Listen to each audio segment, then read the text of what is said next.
Bienvenidos amigos de P1 F1, segunda carrera de la temporada adentro, y fue China, y nos dio por fin la alegría a los argentinos de tener a Franco Colapinto sumando, aunque sea un punto, sumando entre los 10 primeros de un gran premio de Fórmula 1 con el equipo Alpine. Esto había pasado en 2024 con Williams, pero no había podido repetirse en 2025, lamentablemente desde Imola hasta fin de año, cuando Franco disputó su segunda temporada en Fórmula 1 parcial con este equipo francés. Bueno, empezó la temporada 2026, desde la primera carrera con Franco, haciendo toda la pretemporada, corrió muy bien en Melbourne, hizo esa largada extraordinaria que va a quedar posiblemente como una de las maniobras del año porque esquivó a Lawson y no solamente lo esquivó, vamos a escuchar después algunas reflexiones que tienen que ver con la consecuencia que podría haber tenido para el equipo si ese era un accidente.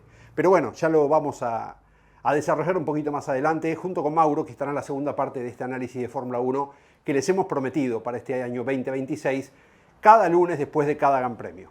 En China llegó finalmente la oportunidad, a veces se tienen que alinear las cosas, y así como muchas veces nos pasó, especialmente el año pasado, cuando todo parecía dado para que sí, que pueda sumar Franco sus primeros puntos en Alpine, no se daba, ahora ocurrió lo contrario. Y aún así, va a explicarlo Mauro en detalle, pero quiero avanzar un poquito con mi reflexión sobre cómo fue el desarrollo del Gran Premio, aún así ganando cosas como que no estén los dos McLaren adelante, como que abandone Max Verstappen o se quede Hülkenberg, que largaba con la misma estrategia que él, un puesto adelante en la grilla, también tuvo las contras, porque salió un safety car antes de tiempo, 10 vueltas antes de lo que hubiera sido ideal que salga, y porque también Esteban Ocon hizo de las suyas, lo chocó a Franco Colapinto después de una batalla durísima que había empezado en la primera parte de la carrera y que después se volvió a repetir, no solamente con el toque, sino con las vueltas subsiguientes. Esto quiere decir que hay un toma y daca, cal y arena, y es lo que pasa en las carreras de autos. No siempre todos llegan al final, cuando eso ocurre son las carreras aburridas, pero siempre hay acción, hay toques, hay problemas mecánicos, y muchas veces le tocó a Colapinto tenerlos, esta vez no los tuvo.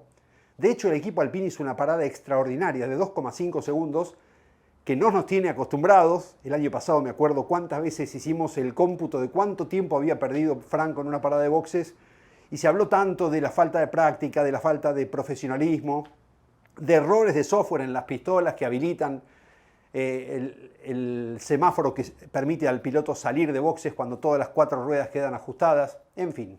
Todo lo que ya recordamos que pasó el año pasado y que siempre nos dejaba con un sabor amargo. Esta vez nos dejó con un sabor muy dulce, aunque Franco, con su forma de ser y con esa autocrítica y esa autoexigencia que tiene, también se quedó amargado y así lo hizo saber apenas se bajó del auto y hizo las primeras entrevistas con Juan Fosaroli en la transmisión oficial de la Fórmula 1 para Latinoamérica.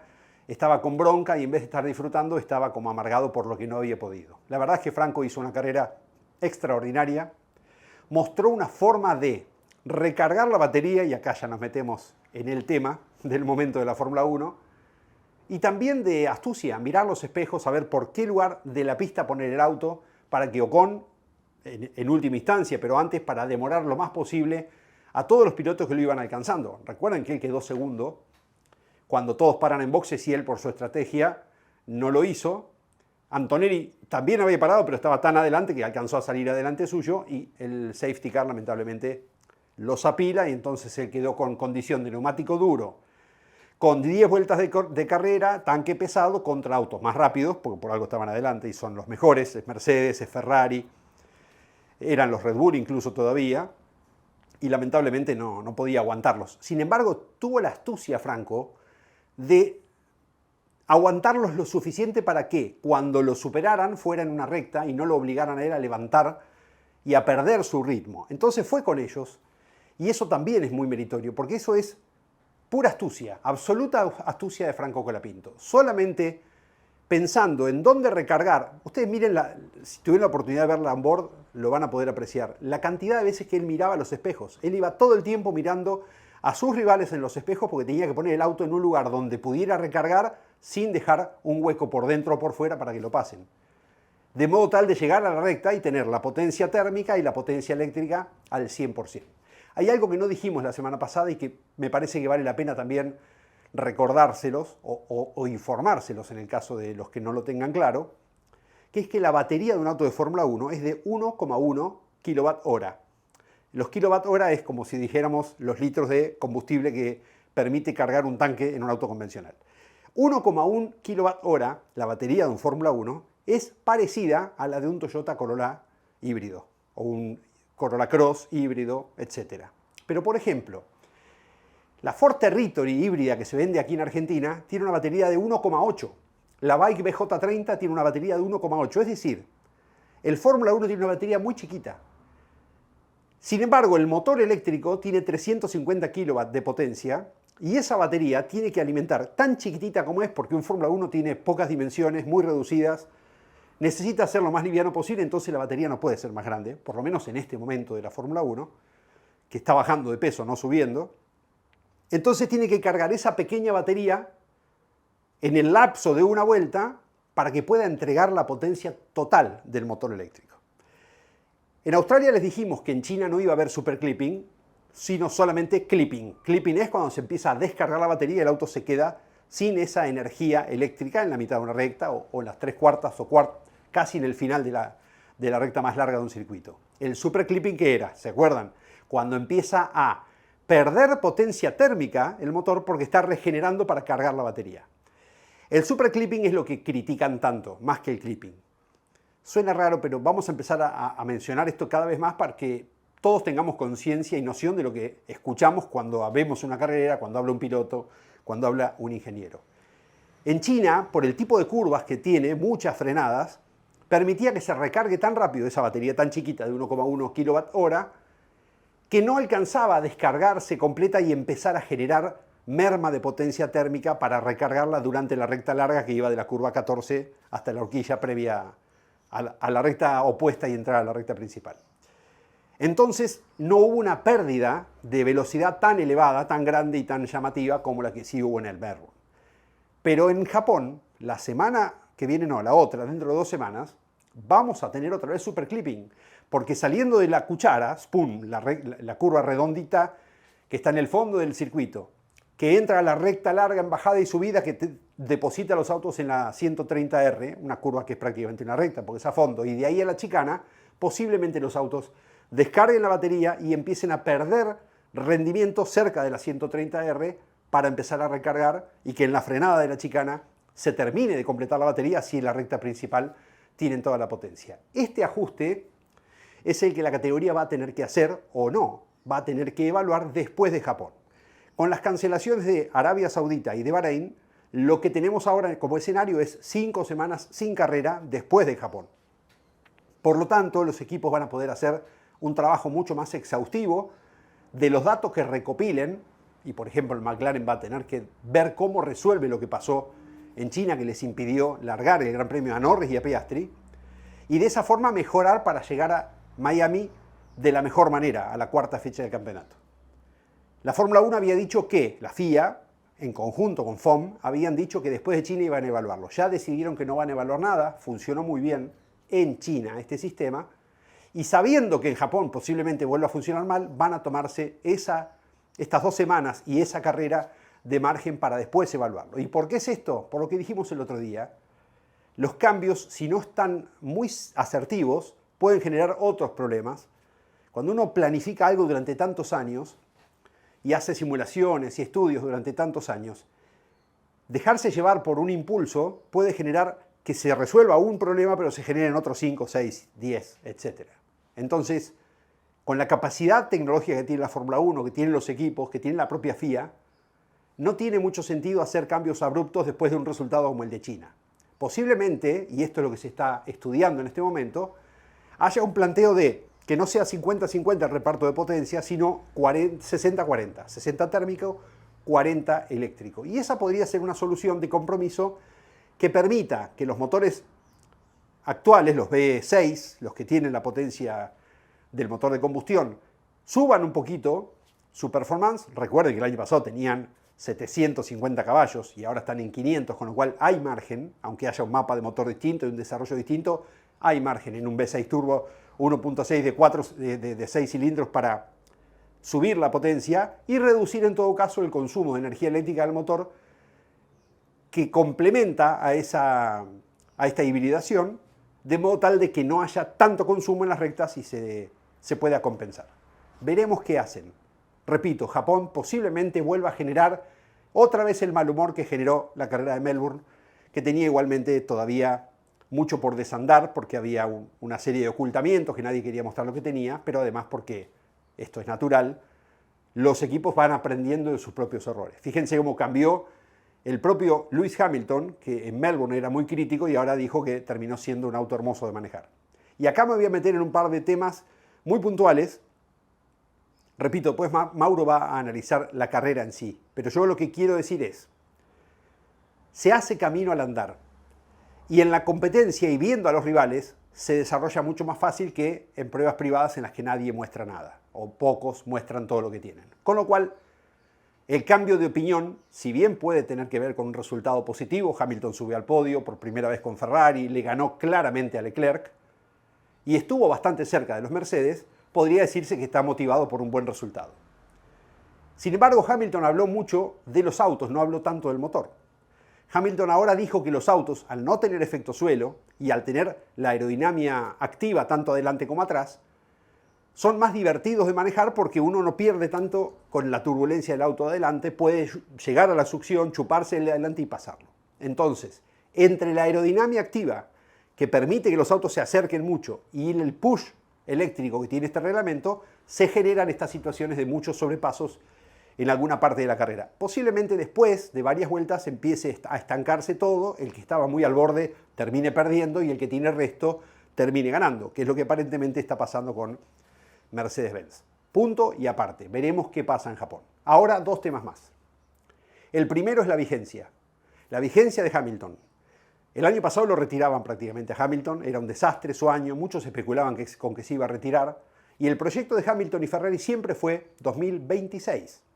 2025 fue un año para conocer al equipo. Recuerden que él es un inglés, que venía de un equipo inglés, con metodología inglesa y venía a correr a Ferrari, donde aunque sea un francés el que dirige, es un equipo italiano, con formas de un equipo italiano. No es comparable con el de Schumacher, del año 96, 97, 98, 99, 2000, 2001, 2002, 2003 y 2004, porque ese Ferrari tenía una cabeza francesa, un ingeniero o dos ingenieros ingleses, un sudafricano pero venía de Inglaterra, y un piloto alemán. Entonces, si bien los mecánicos eran italianos, la cabeza funcionaba teutona, era sajona, era una cabeza mucho más fría y menos emocional que la que tiene actualmente Ferrari. Entonces, el año 2025 de Hamilton no solamente fue acostumbrarse a un auto distinto, a una forma de entrega de potencia distinta, etc., sino también a una forma de trabajar italiana.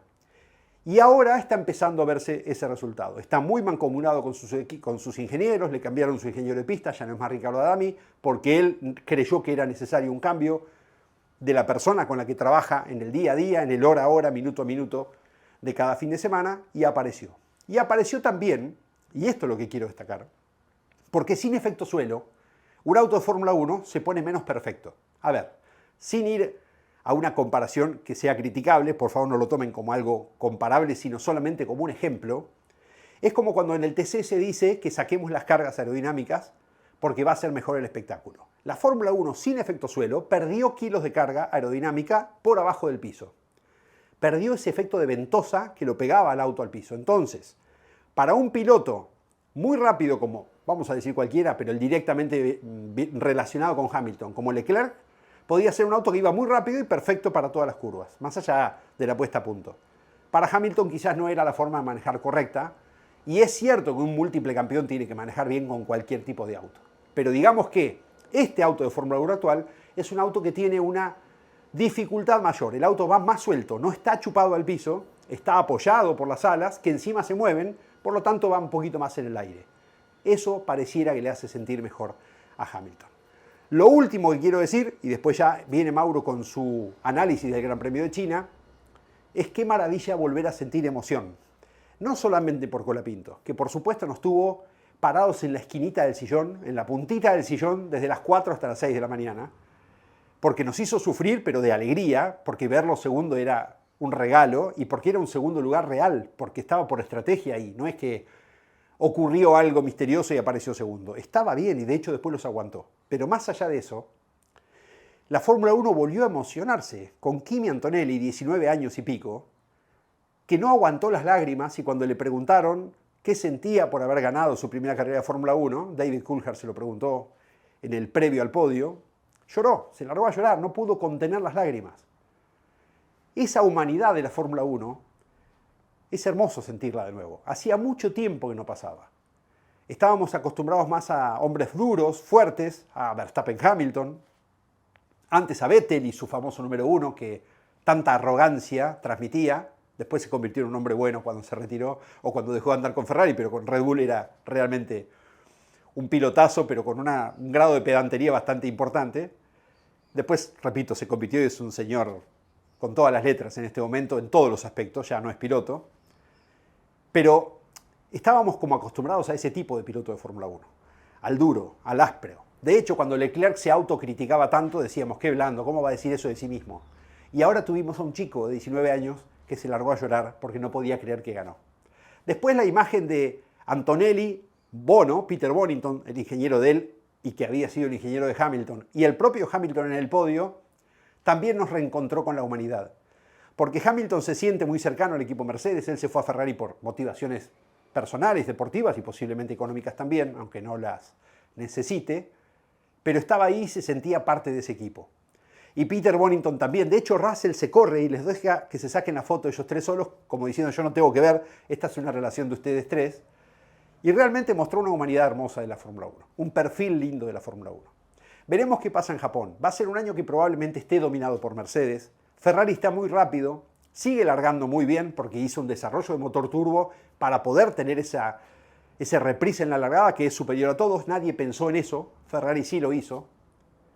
Chapó para los ingenieros motoristas de Ferrari, que si algo tuvieron siempre fue experiencia en potencia, más que en chasis, ¿no? Siempre lo decía, lo dice todavía el querido Juan Facini, el Tano Facini. Chapó para Ferrari porque se adelantó a un tema y hoy le está sacando ventaja. Veremos qué pasa, ya no hubo autos parados en la largada, posiblemente haya cada tanto alguno, Verstappen le está costando largar, será un tema que hay que resolver, pero la Fórmula 1 nos dio una entrega de humanidad, de emocionalidad y de espectáculo que realmente a mí me llenó de satisfacción. Pausa y a la vuelta, Mauro Feito analiza minuto a minuto, vuelta a vuelta, todo lo que pasó en el Gran Premio de China de Fórmula 1.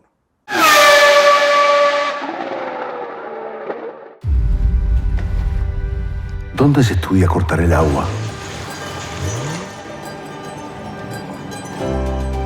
¿Dónde se aprende meteorología por olfato? ¿Dónde se doma el miedo? ¿Dónde? En los intentos.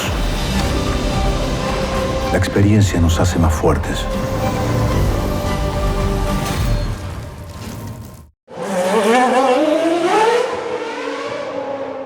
Y en la continuidad de esta información de los P1 F1 que nos hemos comprometido a hacer con Diego tras cada carrera, gran repercusión del P1 F1 de Australia y me gusta que se suscriban a esa campanita, que se sumen a este canal de P1 que crece en abril, ya Diego algo adelantó, que sigue creciendo en abril con varios proyectos que se vienen para que P1 se transforme en un canal cada vez más fuerte. Así que queremos eso y queremos que empiecen a intercambiar opiniones. Ya más adelante ahora voy a comentar algo que les voy a pedir que se transformen en directores de carrera y me analicen la estrategia de Alpine con Ocon. Bueno, no les cuento más nada, pero ahora es lo que quiero hablar en un ratito. Pero antes de meternos en lo de Colapinto, que es algo tan importante que haya sumado este puntito para Alpine, haya sido tan importante para él adentro del equipo y con esto que se ha ganado de un gran laburante dentro del equipo y todo lo que pasó en China, bueno, un circuito más que él no conocía, por eso es tan importante. Quería no dejar de mencionar, antes de meternos en el análisis de Franco, que fue una largada especial. 4 autos no estuvieron en la grilla. Y como P1 trata de explicar eso siempre y ser lo más didáctico posible, vamos a analizar un poquito antes qué pasó con los McLaren, qué pasó con ese Williams y con el auto de Bortoleto, el Audi, que tampoco fue. Bueno, en McLaren están preocupados. Una situación grave, ¿eh? Andrea Stella trató de explicarle a los medios que saben que fue una falla eléctrica en los dos autos. Lo curioso es que es la misma pieza, no identifican oficialmente qué pieza es, pero ya saben qué pieza es. Es una pieza grande y compleja de sacar, de cambiar, porque en el auto de Lando Norris no lo pudieron hacer porque se hubiese tardado más de 40 minutos y no les daba tiempo. Eso sí, ya da indicio de que es una pieza fundamental. El problema fue eléctrico, pero de distinta manera se llega a la misma pieza, pero en los dos autos fue un ataque distinto el problema. Realmente es muy, pero muy curioso. Y allí tienen que trabajar con High Performance Powertrains, Mercedes-Benz, Mercedes HPP, que es la empresa que se encarga de hacer los motores. El proveedor junto con Ferrari más grande de motores que tiene la Fórmula 1. Mercedes-Benz tiene que solucionarle este problema a McLaren. ¿Por qué? Porque ellos dicen que, si bien no cerraron la investigación antes de correr en Suzuka, están casi convencidos de que dicen que el problema de McLaren no es. Lo curioso es que ese mismo motor lo tiene Williams y también lo tiene Alpine y también lo tiene Mercedes-Benz. Y no pasó. Y ahora empiezo a detallar. En el auto de Lando Norris directamente no lo pudieron sacar ni siquiera la vuelta de formación. El auto tuvo una falla eléctrica que empiezan a tirar los sensores. Esa mañana, cuando ya lo empiezan a probar, lo pusieron en marcha, todo perfecto. Cuando lo van a hacer todo el procedimiento de start para comenzar a arrancarlo antes de la carrera, ya los sensores tiran una falla grave eléctrica, pero grave.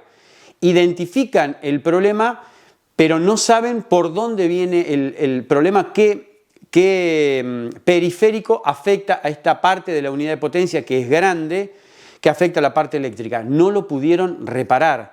Trataron de analizar por sistemas y el auto estaba prácticamente bloqueado con este problema eléctrico. Increíble, abajo Lando Norris.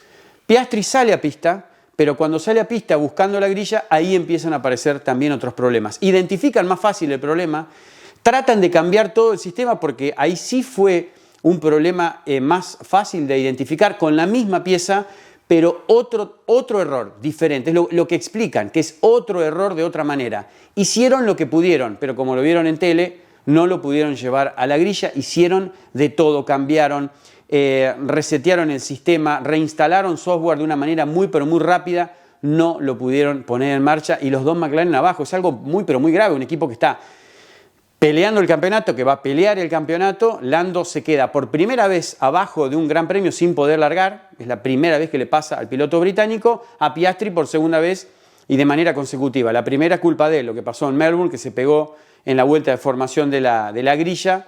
Error de él totalmente y el que más duele porque era en su casa.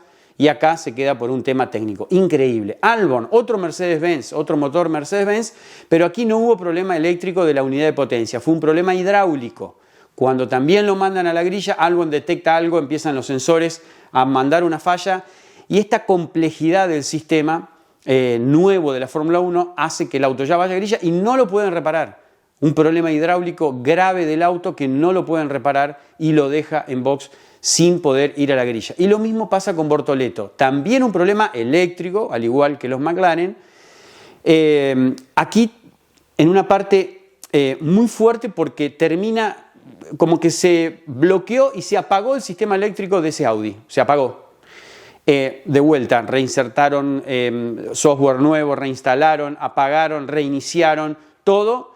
Cuando vuelve a ponerse todo el sistema ok, de golpe se apaga. Se apaga a tal sentido de que se apaga toda la pantalla, explicaron, todas las pantallas del volante, toda la parte eléctrica y todos los sensores que dominan la unidad de potencia.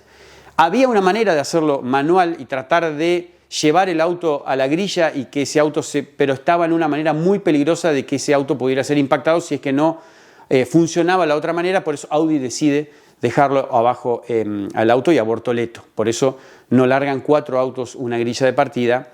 Creo que esto cuenta la complejidad de un auto de Fórmula 1 hoy y que si bien no va a ser ahora el cambio, creo que la Fórmula 1 tiene que ir camino a simplificar algunas cosas porque realmente se ha complicado y mucho. Lo de McLaren es un tema clave, repito, equipo que pelea el campeonato y depende de Mercedes-Benz. Acá yo no quiero abrir ninguna suspicacia porque Mercedes-Benz hace tiempo que da motores, hace muchos años que da motores a otros equipos. Claro, estás peleando mano a mano el campeonato con Mercedes-Benz y ha arrancado también. Los motores son iguales, los chasis son iguales. McLaren dice el auto no, de ahí no sale el problema. Veremos qué pasa antes de Suzuka.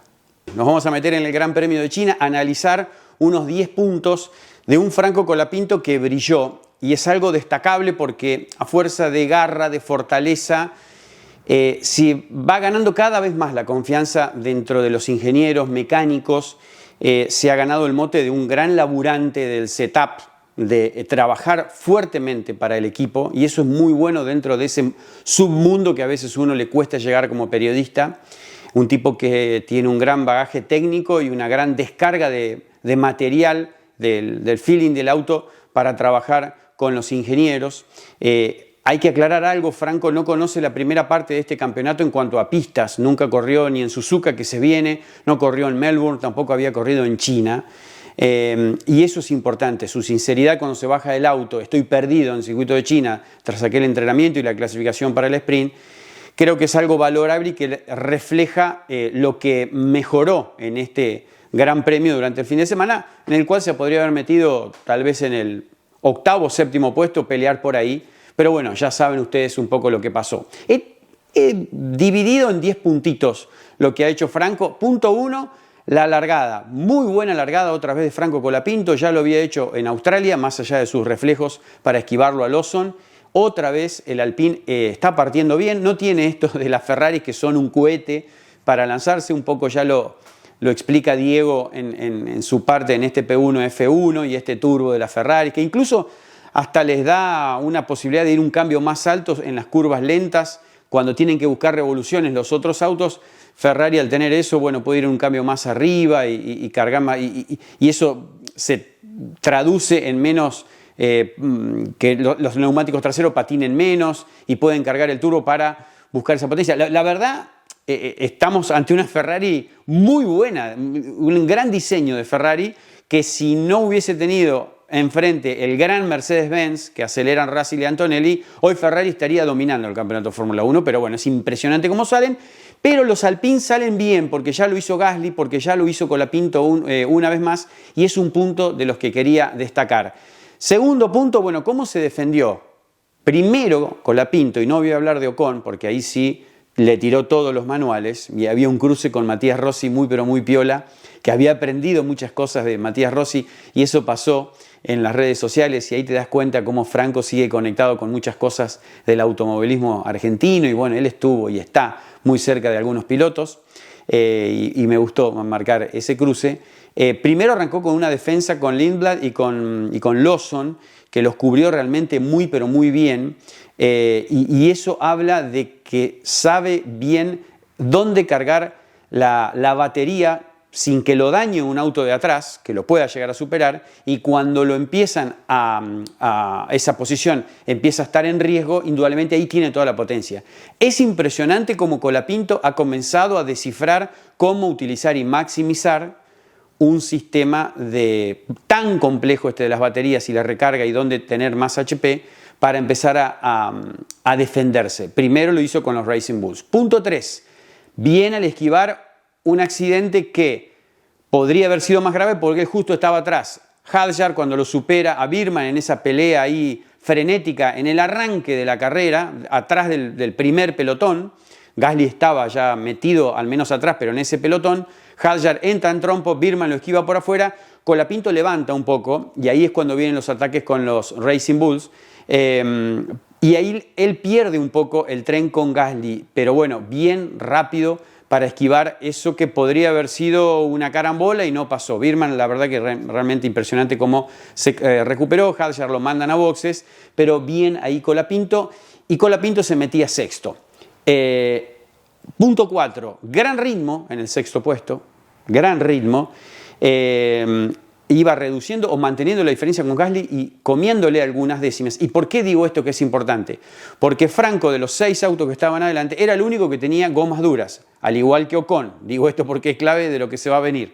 Pero al igual que Ocon, estaba con gomas duras. Los 3 de adelante, Russell, las 2 Ferraris, bueno, Gasly y Antonelli, venían con gomas medias. Y eso, para la estrategia de la carrera, para Colapinto, realmente pintaba muy bien. Pero, punto 5, se detiene Stroll, se detiene el Aston Martin, y bueno, ahí cambia todo. Y acá sí, quiero abrir un paréntesis. La historieta de Aston Martin es una de las grandes novelas, tal vez la más grande de esta temporada. Es impensado lo que ha pasado en este equipo que tiene el mejor diseñador de los últimos 20, 30 años, que es Adrian Newey. Es realmente muy curioso que verlo a Alonso soltar el volante, ir con las manos que ya no las siente por la vibración, tampoco los pies, Stroll abandonando. Hay un grave problema de diseño en el Aston Martin y ahí se están echando las culpas, ¿no? Entre Honda, Newey. Newey en el diseño pide separar de la unidad de potencia la batería de la unidad de potencia. La batería está separada.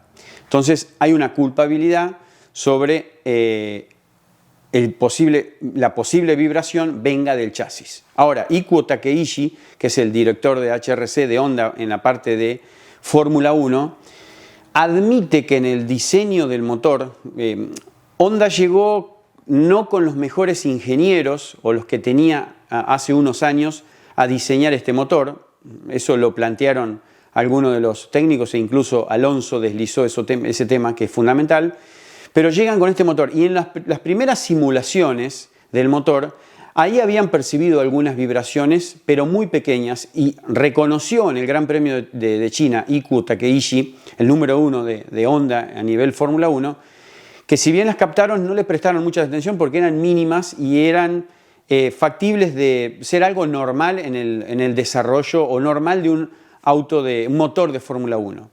Lo que ahora están perdidos realmente es por qué vibra tanto el auto. Entonces ahí están viendo si en la parte de transmisión más la unidad de potencia y la batería que está separada producen una especie de frecuencia de movimiento del auto que es realmente imbancable.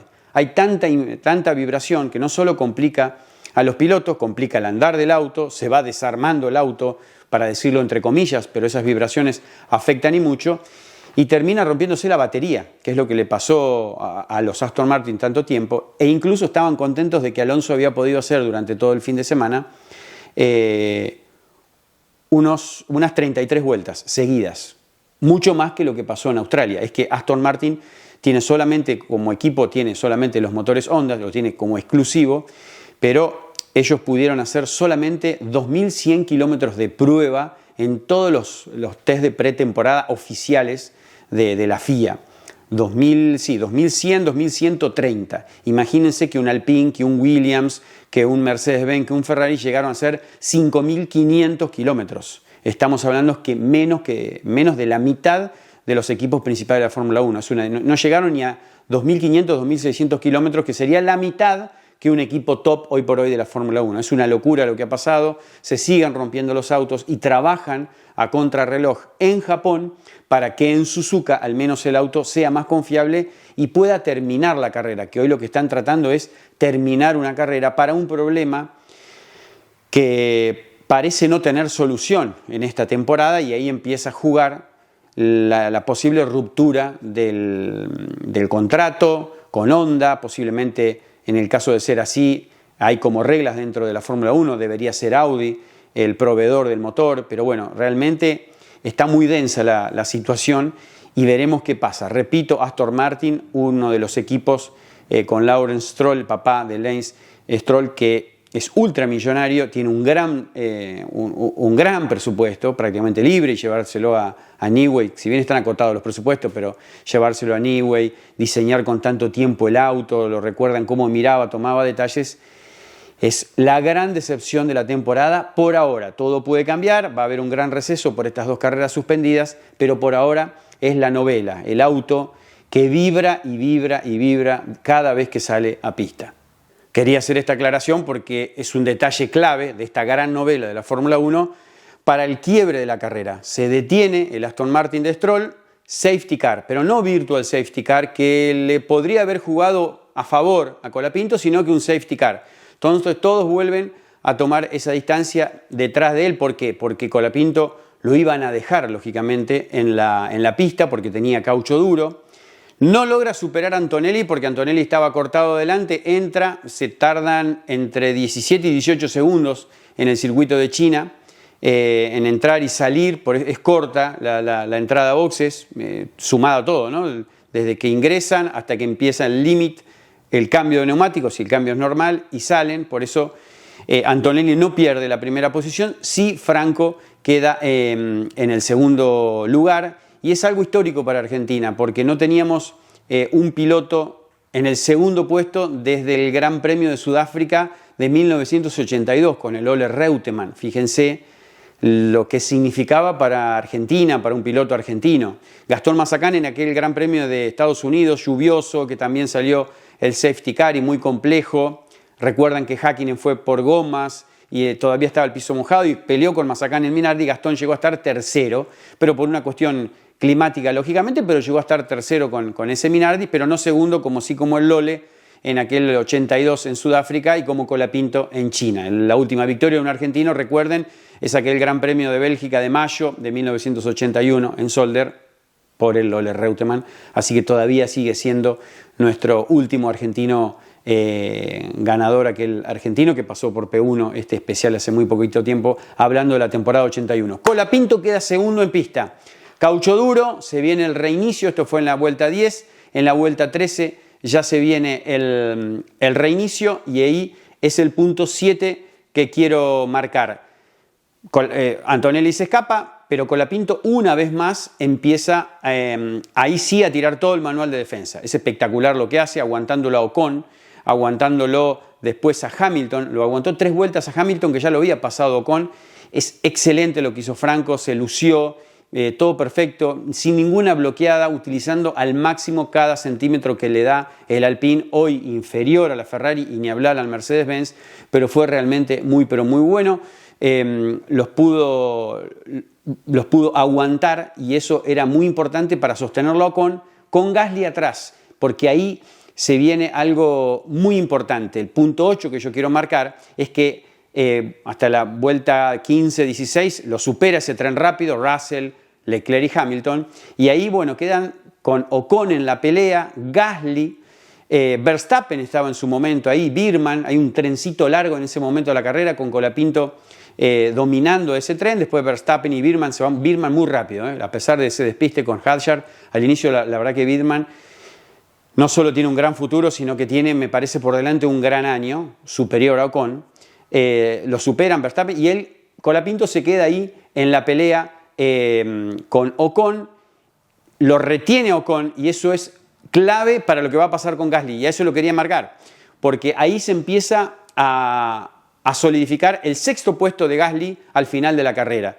que son muchos puntos para el campeonato de constructores. Usted sabe bien que el campeonato de constructores se traduce, o los equipos lo ven, en dinero, en premios. No es lo mismo llegar 11, 12 que llegar 6º, 7º, 5º, que creo que es lo que va a aspirar esa pelea por el 5º lugar, lo que puede llegar a aspirar y a pelear Alpine. Por eso es tan importante ese juego. Gasly lo pasa a Ocon en un momento, Franco es superado por Gasly, que se va adelante, y Franco sigue en la pelea ardua con Ocon. Y atento porque se viene el punto clave, punto 9, ya nos vamos acercando casi a la mitad y al cierre de carrera, porque después al final pasó poco y nada. Pero en el punto 9 es en la vuelta 33, el toque. ¿Qué pasó antes? En la vuelta 30, y acá sí quiero abrir el debate. Los esperamos, no solo que se anoten acá en la campanita y que se suscriban al canal de P1, que es algo muy pero muy importante, y se vienen muy buenas cosas y nuevas cosas a partir de abril en P1. Nuevos programas que van a aparecer en P1, pero ya les iremos contando, algo adelantó Diego. Así que queremos que se suscriban y que opinen, porque acá quiero abrir el debate. Vuelta 30, se detiene Ocon, venía con caucho duro, al igual que Colapinto.